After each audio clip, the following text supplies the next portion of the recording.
je m'adresse à vous, souverains primaires, dans un contexte exceptionnel en rapport avec la situation politique que connaît notre pays. Ce contexte de fragilité de notre pays, de même que les résultats électoraux de janvier 2019, nous ont forcés à élargir nos rassemblements pour nous unir au-delà de nos familles politiques traditionnelles. Cet effort de recomposition a touché aussi bien le pouvoir sortant que l'ancienne opposition, ce qui a conduit à une situation inédite où des adversaires farouches d'hier sont devenus des alliés. Nous avions choisi de gérer le pays au sein d'une coalition qui semblait constituer la solution idoine pour sortir le pays de ces différentes crises récurrentes et préserver ainsi les acquis de l'alternance.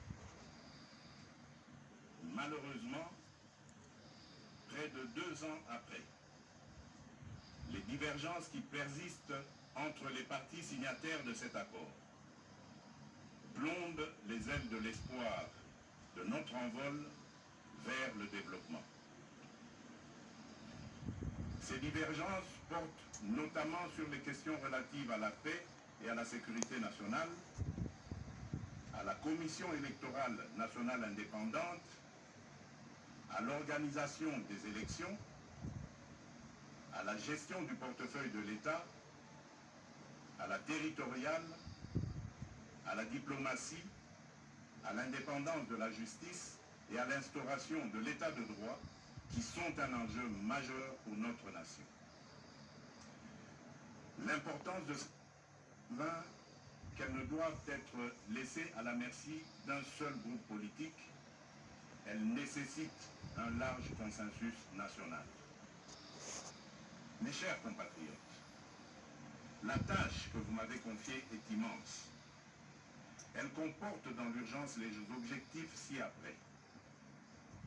Rétablir la paix là où elle est compromise et la consolider là où elle existe. Construire la démocratie. Organiser des élections crédibles dans les délais constitutionnels. Renforcer l'état de droit. Bâtir nos infrastructures. Assurer la santé à nos populations. Garantir l'éducation de nos enfants.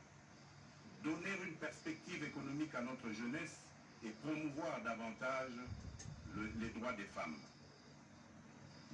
Face à l'ampleur de ces défis, le peuple n'accordera aucun pardon à ceux qui, dans la classe politique, s'évertueront à créer ou à entretenir des entraves au progrès, animés qu'ils sont par une simple stratégie de survie politique ou de positionnement individuel, par la haine tribale, la rancœur ou par la poursuite de la prédation en toute impunité. À ce propos, je salue l'effort d'abnégation de ceux qui, dans tous les camps, se sont démarqués de ces antivaleurs. Mes chers compatriotes, l'état de droit que nous voulons vient d'être conforté par la prestation de serment de 3 juges constitutionnels, ce qui désormais assure à cette juridiction un fonctionnement régulier. Mes chers compatriotes, la restauration de l'état de droit dans notre pays n'est pas un leurre, mais une volonté politique, du reste coulée dans un programme de gouvernement tel qu'adopté par le Parlement. Il demeure vrai que sa mise en œuvre énerve certains nostalgiques, habitués à l'impunité et au traitement de faveur. Ceci étant, le partage des valeurs liées à l'état de droit et à la justice constitue la condition sine qua non de tout partenariat aux actions de mon mandat. Mes chers compatriotes, chaque année, plus de 2 millions d'enfants congolais naissent et s'ajoutent au nombre déjà important de notre population. Nous sommes individuellement et collectivement responsables de leur destin. Nous ne pouvons laisser leur avenir à la merci de pesanteurs ou écueils inhérents aux pratiques politiciennes qui retardent ou affaiblissent la réalisation du programme pour lequel vous m'avez élu. En tant que chef de l'État, représentant de la nation et symbole de l'unité nationale, j'assure par mon arbitrage, en vertu de l'article 69 de la Constitution, le fonctionnement régulier des pouvoirs publics et des institutions, ainsi que la continuité de l'État. Je réitère l'engagement de mon serment de ne jamais faillir à cette mission sacrée et de ne jamais trahir le Congo. Je ne laisserai aucun engagement politique de quelque nature que ce soit primer sur mes prérogatives constitutionnelles et sur l'intérêt supérieur du peuple congolais.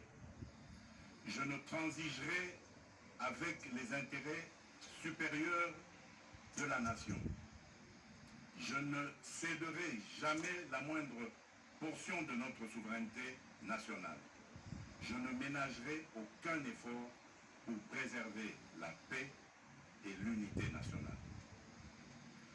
Eu égard à ce qui précède, et considérant que le salut du peuple est la loi suprême, j'ai décidé d'entamer dès la semaine prochaine une série de contacts visant à consulter les leaders politiques